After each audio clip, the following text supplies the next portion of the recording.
लोगों का अमरीका या किते बाहर दे किसी अच्छे मुल्क च आने का ख्वाब होंदा है, बजाए इस दे वो मुल्कां च जाके अपना टाइम जिंदगी या अपना बेहतरीन जिंदगी के सरमाया नूं ज़ाया करने की बजाय इस मुल्क च सरमाया करो, इस सोने वर्गे मुल्क च कमाओ ते मौज करो घर दियां नाल, अपने खानदान नाल, अपने वालदैन नाल, अपने बच्चों के नाल। और बेहतरीन स्कोप है, बेहतरीन प्रॉफिटेबल। अस्सलामुअलैकुम। वालेकुम अस्सलाम जनाब। भाईजान कैसे हैं आप? जी जी बड़ा अल्लाह का शुक्र है, ठीक ठाक। सर आपका नाम? मोहम्मद आसिफ। आसिफ भाई कहाँ से हैं आप? जी की शबज को किंगरा मोड़ सियालकोट। आसिफ भाई उर्दू में बात करना पसंद करेंगे या पंजाबी में? जी पंजाब तो तलक रखने वाला मादरी जुबान पंजाबी है, पंजाबी च बेहतर है कि गल करनी चाहिए। चलो जी पंजाबी में गलबात करने हैं। अच्छा दसो कि पाकिस्तान दे विच मੱਝਾਂ ਦੀ फार्मिंग नूं एक मुश्किल काम समझा जाता और बेशुमार लोग मੱਝਾਂ ਦੀ फार्मिंग विच फ्लॉप भी हो जाते हैं, तुसी इस चीज़ नूं किस तरह देखते हो?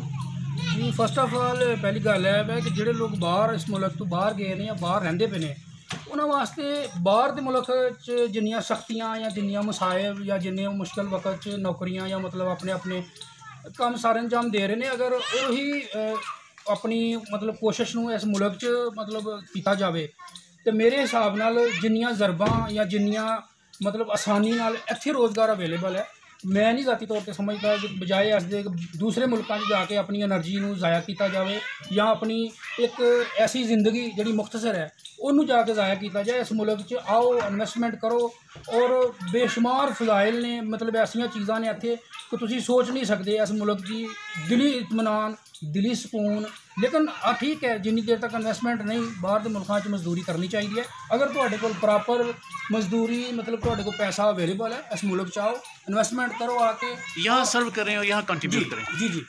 अच्छा आसिफ भाई तुसी की कहोगे कौ फार्मिंग ते बफलो फार्मिंग का अगर मुवाजना करवाना चाहिए, एक बफलो फार्मिंग बेहतर है या कौ फार्मिंग बेहतर है, तुसी अपनी माहिराना राय किंज दोगे? देखो पंजाब की धरती नाल तलक रखदे होए असीं असल दे विच पंजाब दे रहण वाले लोग हाँ ते सारियां चीज़ां नूं असीं दुध दही नूं एक बड़ी अहमियत दा हामल करार दिंदे हां ते इह इलाकिਆਂ ते मतलब डिपेंड करदा है कि तुहाडे कोल बफलो यानी मੱਝਾਂ दी ज़्यादा दुध की रिक्वायरमेंट है या गावां की रिक्वायरमेंट ज़्यादा है, उस हिसाब नाल तुसीं अपने पहला इलाके दा अपनी कस्टमर दा जिहड़ा तुहाडा गाहक है ਉਹਦਾ ਪਹਿਲਾਂ ਮੁਆਜ਼ਨਾ ਕਰੋ ਕਿ ਉਹ किस चीज़ ਨੂੰ ਪ੍ਰੈਫਰ ਕਰਦਾ है। उस तो बाद तुसीं ਉਹਨੂੰ ਇੱਕ प्रोफैशनल तरीके ਦੇ ਨਾਲ यानी जिस लैवल से भी तुसीं स्टार्ट करना चाहते हो तुसीं स्टार्ट करो। यानी कि इलाके की मुनासबत अपने इलाके में चैक करो तो वेखो कि इत्थे मੱਝਾਂ ਦਾ ਵੱਧ स्कोप है या गाइयां ਦਾ। जी अच्छा आसिफ भाई बेशुमार मੱਝਾਂ ਦੀ फार्मिंग करने वाले किसान भाइयों ही चीखा मारदे वेख्या, परेशान एक बचदा कख नहीं, फ्लॉप ही ने, की कहोगे? ਉਹਦੀ वजह सारे एक इन्वेस्टमेंट जी उन्होंने टोटल 100% इन्वेस्टमेंट है वो 70 या 80% वो बिल्डिंग ते खर्च कर देंगे, बाकी उन्होंने 20% या 15% मतलब बैलेंस रह जाता है। वो 20% या 50% 15% के विचों वो माल खरीदते हैं, जानवर खरीदते हैं, वो ताज़ा माल लेंदे ने, सूई दी मੱਝਾਂ पाते हैं। 4 तो 5 महीने के दौरान उन्होंने प्रोडक्शन घट हो जाती है, उन्होंने कोई बैकअप सपोर्ट कोई नहीं होंगी। अगर किसी को है वो मैनेज नहीं कर सकता, लिहाजा वो दिल बर्दाश्ता होके मतलब अगे पिछे मकरूज भी हो जाता है, मतलब माल मतलब वंडा छंडा या चीज़ां छोटिया छोटिया इनिशियल जो छोटे छोटे पॉइंट होंगे ने वो उन्होंने तो दिल बर्दाश्ता होकर तो बंदा कहता कि यार इस बिजनेस प्रॉफिट नहीं, लिहाजा मैं पोस्टपोन करना चाहना। फिर तुहाडी गल तो यह समझ आई कि अच्छी नस्ल का इंतखाब करना बड़ा जरूरी है। पाकिस्तान के मੱਝਾਂ की सिलैक्शन या मੱਝਾਂ का इंतखाब किंज करना चाहिए? देखो मੱਝਾਂ का इंतखाब या सिलैक्शन तो मुराद है कि तुसीं पहला इस बिजनेस के मतलब इस कारोबार से बढ़न तो पहला तुहाडे किसी एक फर्द नूं इस तरह का एक्सपीरियंस होना चाहिए कि जिहदे छोटे मोटे मसाइल नूं जाणदे होण ताकि तुसीं डॉक्टर नूं डेली बेस ते खर्चा करन दी बजाए तुसीं देसी टोटके दे नाल कॉस्ट सेविंग करदे होविआं मतलब पैसे नूं महफूज करो जी। और ताकि तुसीं जो ही तुहाडी मतलब मੱਝਾਂ या किसी लैवल का तुसीं डेयरी फार्मिंग चाहते हो वो अपनी प्रोडक्शन डाउन करन, तुसीं उहदे नाल दूसरा माल लिया के उस प्रोडक्शन नूं लैवल करके कस्टमर नूं मतलब मुतमिन रखो।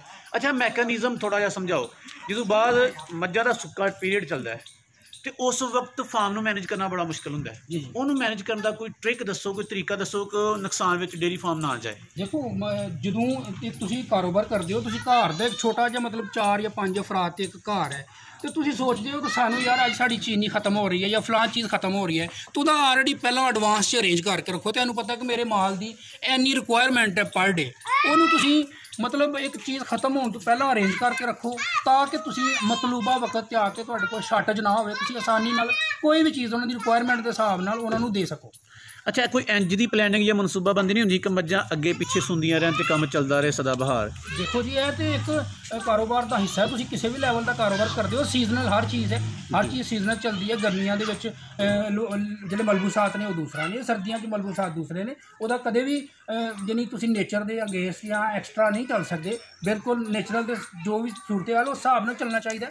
ਔਰ ਇਹ ਜਿਹੜਾ ਕੰਮ ਹੈ, ਤੁਹਾਡਾ ਕਸਟਮਰ ਇੱਕ ਜਿਹੜਾ ਹੈ ਉਹ ਮਤਲਬ 12 ਮਹੀਨੇ ਦਾ ਕਸਟਮਰ ਹੈ। ਤੁਸੀਂ ਉਹਨੂੰ ਨਹੀਂ ਕਹਿ ਸਕਦੇ ਕਿ 3 ਮਹੀਨੇ ਤੋਂ ਬਾਅਦ ਇਹ ਕਸਟਮਰ ਨੇ ਸਾਨੂੰ ਛੱਡ ਕੇ ਚਲਾ ਜਾਣਾ। ਲਿਹਾਜ਼ਾ ਤੁਹਾਡੇ ਬਿਜ਼ਨਸ ਦੀ ਕਾਮਯਾਬੀ ਇਸੇ ਸੂਰਤ 'ਚ ਹੈ ਕਿ ਤੁਹਾਡਾ ਜਿਹੜਾ ਗਾਹਕ ਹੈ ਉਹ ਤੁਹਾਡੇ ਕੋਲ ਮੁਤਮਿਨ ਹੈ। ਜਿੰਨੀ ਤੁਸੀਂ ਉਹਨੂੰ ਰਿਕੁਆਇਰਮੈਂਟ ਆਖੀ ਦੀ ਹੈ, ਤੁਸੀਂ ਉਹਨੂੰ ਮਤਲੂਬਾ ਵਕਤ 'ਤੇ ਪੂਰੀ ਕਰ ਰਹੇ ਹੋ। ਅਗਰ ਤੁਹਾਡਾ ਗਾਹਕ ਤੁਹਾਡੇ ਨਾਲ ਹੈ, ਤੁਸੀਂ ਕਾਮਯਾਬ ਹੋ। ਅੱਛਾ, ਆਮ ਤੌਰ 'ਤੇ ਮੱਝਾਂ ਦਾ ਸੁੱਕਾ ਪੀਰੀਅਡ ਕਿੰਨਾ ਕੁ ਹੁੰਦਾ ਹੈ? ਸਰ ਦੇਖੋ, ਸੁੱਕਾ ਪੀਰੀਅਡ ਸਾਡੇ ਤਜਰਬੇ ਦੇ ਮੁਤਾਬਕ ਤੇ ਮੁਖਤਲਿਫ ਜਿਹੜੇ ਫਾਰਮਰ ਨੇ ਉਹਨਾਂ ਦੀ ਮੁਖਤਲਿਫ ਰਾਏ ਹੈ, ਲੇਕਿਨ ਸਾਡੀ ਆਪਣੀ ਜ਼ਾਤੀ ਰਾਏ ਦੇ ਮੁਤਾਬਕ ਅਸੀਂ ਇਹ ਸਮਝਦੇ ਹਾਂ ਕਿ ਸੁੱਕਾ ਪੀਰੀਅਡ ਤੇ 1.5 ਤੋਂ 2 ਮਹੀਨੇ ਦੇ ਦਰਮਿਆਨ ਵੀ ਰਹਿੰਦਾ, ਬਾਅਦ ਔਕਾਤ ਕਦੇ ਮਹੀਨਾ ਵੀ ਰਹਿੰਦਾ ਹੈ। ਲੇਕਿਨ ਇਹ ਤੁਸੀਂ ਆਪਣੀ ਇੱਕ ਕੰਜ਼ਿਊਮ ਕਰਨਾ ਕਿਸੇ ਵੀ ਟਾਈਮ ਨੂੰ, ਜਾਂ ਮਤਲਬ ਆਪਣੀ ਇੱਕ ਚੀਜ਼ ਨੂੰ ਕਿ ਯਾਰ ਮੈਂ ਇਸ ਬਿਜ਼ਨਸ ਨੂੰ ਕਰ ਰਿਹਾ ਤਾਂ ਆਇਆ ਕਿ ਇਸ ਬਿਜ਼ਨਸ 'ਚ ਮੈਂ ਥੋੜ੍ਹਾ ਜਿਹਾ ਹੋਰ ਇਸ ਪ੍ਰੋਡਕਸ਼ਨ ਨੂੰ ਐਸੇ ਲੈਵਲ 'ਤੇ ਮੈਨੇਜ ਕਰਦਿਆਂ ਹੋਇਆਂ ਕਿਉਂ ਕੋਈ ਐਸੀ ਚੀਜ਼ ਦਾ ਅਲਟਰਨੇਟਿਵ ਕੋਈ ਮੈਂ ਸੋਰਸ ਪੈਦਾ ਕਰਾਂ ਤਾਂ ਕਿ ਮੇਰਾ ਜਾਨਵਰ ਮੇਰੀ ਪ੍ਰੋਡਕਸ਼ਨ ਘੱਟ ਨਾ ਕਰੇ, ਜਿਹੜੀ ਰਿਕੁਆਇਰਮੈਂਟ ਦੇ ਹਿਸਾਬ ਨਾਲ ਮੇਰਾ ਗਾਹਕ ਚੱਲ ਰਿਹਾ ਉਹ ਚੱਲਦਾ ਰਹੇ। ਅੱਛਾ ਆਸਿਫ ਭਾਈ, ਮਹਿੰਗਾਈ ਦੇ ਦੌਰ ਵਿੱਚ ਮੱਝਾਂ ਦੀ ਫਾਰਮਿੰਗ ਨੂੰ ਪ੍ਰੋਫਿਟੇਬਲ ਨਫਾ ਬਖਸ਼ ਸਾਬਤ ਕਿੰਜ ਕਰੋਗੇ? ਦੇਖੋ ਸਰ, ਕਾਰੋਬਾਰ ਕੋਈ ਵੀ ਹੈ ਨਾ, ਕਿਸੇ ਵੀ ਲੈਵਲ ਦਾ ਡੇਅਰੀ ਫਾਰਮਿੰਗ ਦੇ ਵਿੱਚ ਅਗਰ ਤੁਸੀਂ ਕੋਸਟ ਸੇਵਿੰਗ ਤੁਹਾਨੂੰ ਅਗਰ ਸਮਝ ਆ ਜਾਂਦੀ ਹੈ ਕਿ ਕਿਸ ਤਰ੍ਹਾਂ ਪੈਸਾ ਨੂੰ ਬਚਾਉਣਾ ਹੈ, ਕਿਸ ਤਰ੍ਹਾਂ ਤੁਸੀਂ ਬਚਾ ਸਕਦੇ ਹੋ, ਕਿਉਂ ਬਿਜ਼ਨਸ ਕੋਈ ਵੀ ਹੈ ਛੋਟੇ ਲੈਵਲ ਦਾ ਜਾਂ ਵੱਡੇ ਲੈਵਲ ਦਾ, ਉਹਦੇ 'ਚ ਤੁਸੀਂ ਅਕਾਊਂਟ ਜਿਹੜਾ ਤੁਹਾਡਾ ਆਪਣਾ ਨਾ ਅਕਾਊਂਟ ਨੂੰ ਪ੍ਰੋਪਰ ਮੈਨੇਜ ਕਰਕੇ ਰੱਖੋ ਔਰ ਤੁਸੀਂ ਕਦੇ ਵੀ ਨਾਕਾਮ ਨਹੀਂ ਹੋਵੋਗੇ। ਹਾਂ, ਕਾਰੋਬਾਰ ਕਿਸੇ ਵੀ ਨੋਈਅਤ ਦਾ ਹੋਵੇ। ਇਹਦੀ ਤਰੀਕੇਕਾਰ ਕੀ ਹੋਣਾ ਚਾਹੀਦਾ? ਅਗਰ ਬਫਲੋ ਫਾਰਮਿੰਗ ਕੋਈ ਬੰਦਾ ਕਰਦਾ ਹੈ ਤੇ ਇਹਦਾ ਤਰੀਕੇਕਾਰ ਕੋ ਦੱਸੋ ਕਿ ਕਿਸ ਤਰ੍ਹਾਂ ਦਾ ਮੈਕੈਨਿਜ਼ਮ ਬਣਾਇਆ ਜਾਏ ਤੇ ਬਫਲੋ ਫਾਰਮ ਪ੍ਰੋਫਿਟ ਵਿੱਚ ਜਾਏ। ਦੇਖੋ, ਜਿਹੜਾ ਮਤਲਬ ਬਫਲੋ ਫਾਰਮਿੰਗ ਦੇ ਵਿੱਚ ਇਹ ਦੇਖੋ ਕਿ ਤੁਸੀਂ ਸਾਰਾ ਮਾਲ ਇੱਕ ਦਫਾ ਨਾ ਪਾਓ, ਸਾਰਾ ਮਾਲ ਇੱਕ ਦਫਾ ਨਾ ਲਿਆਓ। ਤੁਹਾਡਾ ਜਿਸ ਤਰ੍ਹਾਂ ਤੁਹਾਡੇ ਕੋਲ ਕਸਟਮਰ ਗਾਹਕ ਆ ਰਿਹਾ ਉਸ ਹਿਸਾਬ ਨਾਲ ਤੁਸੀਂ ਉਹਦੀ ਪ੍ਰੋਡਕਸ਼ਨ ਮਤਲਬ ਉਸ ਜਾਨਵਰਾਂ ਦੀ ਤਾਦਾਦ ਨੂੰ ਵਧਾਓ। ਨਾ ਕਿ ਤੁਸੀਂ ਇਸ ਤਰ੍ਹਾਂ ਕਰੋ ਕਿ ਤੁਸੀਂ ਇੰਨੀਆਂ ਕਿ ਮਤਲਬ ਓਵਰ ਲਿਮਟ ਜਾਨਵਰ ਲੈ ਆਓ, ਤੁਹਾਡੇ ਕੋਲ ਗਾਹਕ ਨਹੀਂ ਤੇ ਤੁਸੀਂ ਕਹੋਗੇ ਕਿ ਯਾਰ ਮੇਰੇ ਕੋਲ ਗਾਹਕ ਨਹੀਂ, ਤੇ ਉਹ ਤੁਹਾਡਾ ਜਿਹੜਾ ਮਤਲਬ ਪਰ ਡੇ ਪ੍ਰੋਫਿਟ ਹੈ ਉਹ ਜ਼ਾਇਆ ਹੋਏਗਾ। ਜ਼ਾਇਆ ਤਾਂ ਨਹੀਂ ਕਹਿ ਸਕਦੇ, ਅੱਲਾਹ ਪਾਕ ਦਾ ਇੱਕ ਨੂਰ ਹੈ।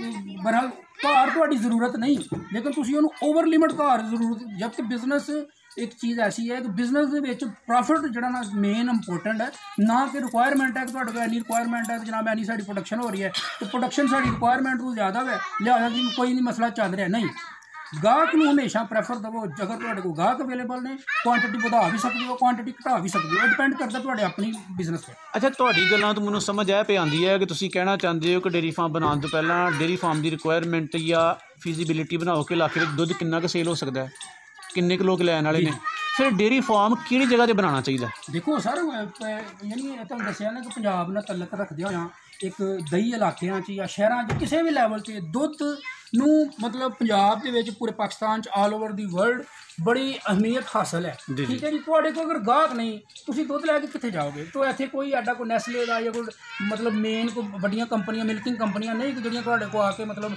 6 ਮਹੀਨੇ ਦੇ ਮਤਲਬ ਕੌਂਟਰੈਕਟ 'ਤੇ ਜਾਂ ਸਾਲ ਦੇ ਕੌਂਟਰੈਕਟ 'ਤੇ ਆ ਕੇ ਤੁਹਾਡੇ ਨਾਲ ਮਤਲਬ ਇੱਕ ਕੌਂਟਰੈਕਟ ਬੇਸ 'ਤੇ ਬਿਜ਼ਨਸ ਕਰਦੀ ਹੈ। ਇਹ ਤੁਹਾਡਾ ਇੱਕ ਬਿਜ਼ਨਸ ਇਨੀਸ਼ੀਅਲ ਸਟੇਜ 'ਤੇ ਜਦੋਂ ਹੁੰਦਾ ਹੈ, ਇਨਫਰਾਦੀ ਇੱਕ ਬਿਜ਼ਨਸ ਹੈ।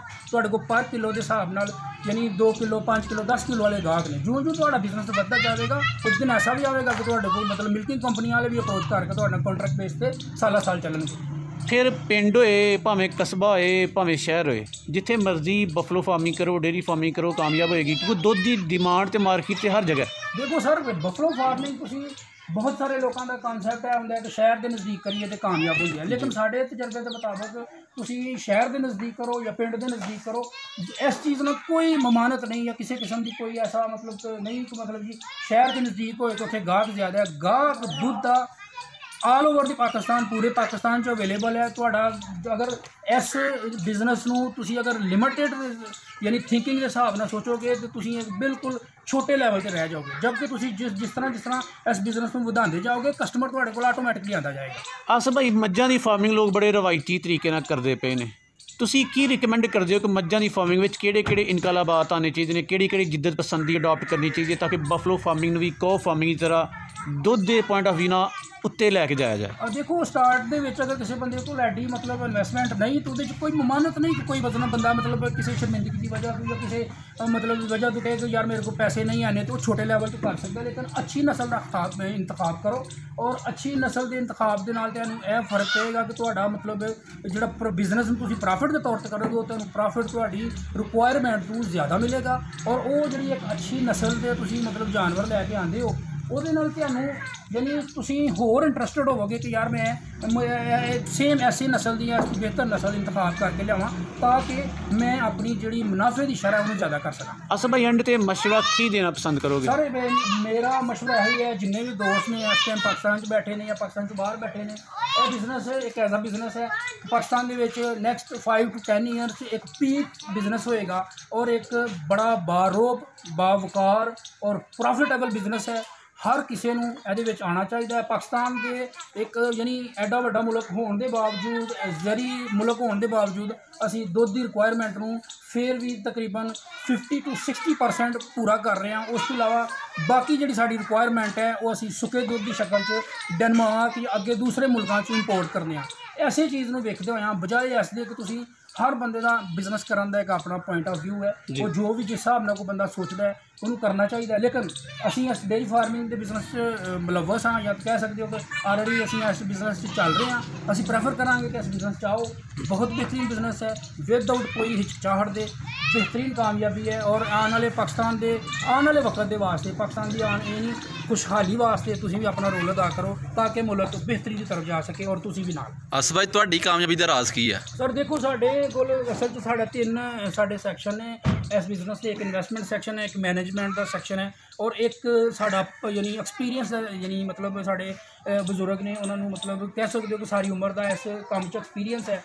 तो यह तिने सैक्शनों मिलाते हुए असी तकरीबन 4 to 5 साल के अरसे के दौरान आहिस्ता आहिस्ता सफ़र में शुरू करते हुए और इंशाअल्लाह आने वाले सालों मज़ीद इनू मतलब असी होर वधावांगे और अल्लाह के फजलो करम नाल दोस्तां दियां तावन दे नाल साडे असी गाहकां अपने दी बड़े मशहूर हाँ ते जिहड़े साडे गाहक ने जिहड़े साडे नाल बिजनेस कर रहे हैं उन्हां दे असी बड़े मशहूर हाँ तो साडे ते इतमाद करदे होए साडे प्रोडक्ट नूं लैके भी जाते हैं, सेल भी कर रहे हैं और होर दोस्तों भी मशवरा दे रहे हैं कि तुसीं मतलब इस बिजनेस में करो या इस तरह का यानी अच्छा एक जो प्रोडक्ट है वो जनाब खरीदो उन्होंने बाजार। असद भाई तुसीं बड़ियां वधिया ते सोहणियां गल्लां साडे नाज़रीन नाल शेयर कीतियां ने। अल्लाह ताला तुहाडा हामी नासिर हो।